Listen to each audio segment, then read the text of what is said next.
So this one's about how in the tech industry, the product is the user experience, or that's becoming the thing that is the product, the user experience. It's not so much about brand anymore. I think this is kind of an extension of what Naomi Klein uncovered about the product industry in general, about brand being the product. But this is about the user experience becoming the product in tech.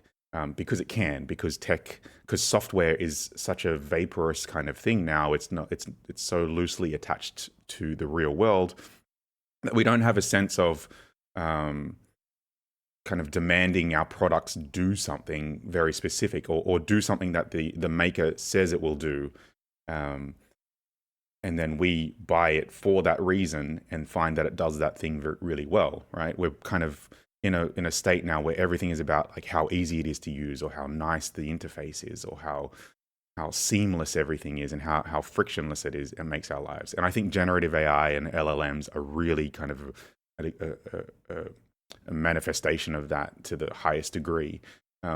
So a quick example is Apple. Unfortunately, everybody uses Apple, but unfortunately, that's what I'm going to use. Apple's product progression from the iPhone onwards is really, where the iPhone is anchored in communications on the internet. It does that better than anything before it, in a portable format, and it's why the iPhone is such a impactful product release. But then you go to the iPad, which doesn't have that anchoring, right? And I think that's the first time we see a product that's yes, it was very successful, and it still is, but it's still very much like, here, see what you can do with this, right? There's no Apple not saying this is what it's for. They probably do that a bit more now with the whole kind of, because it started out as being a consumption device, really, for watching YouTube on the couch and everything, But then there's the Apple Watch, which is even less, right? They push the whole health thing, but it doesn't work as a health device, because it also has all this other shit, which is, arguably unhealthy. And if it's going to be a health device, you shouldn't have to buy it with all that other extra baggage.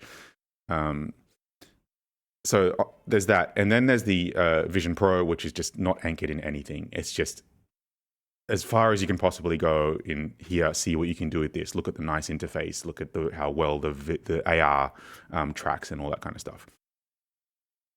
So it's not surprising that is failing or has failed.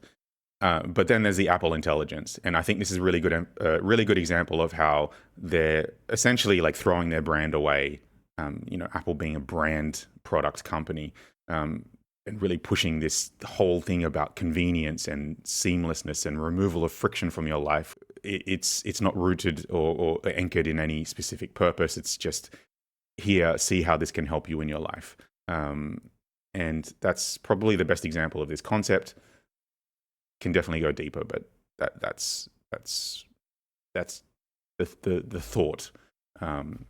Hopefully there's something in that.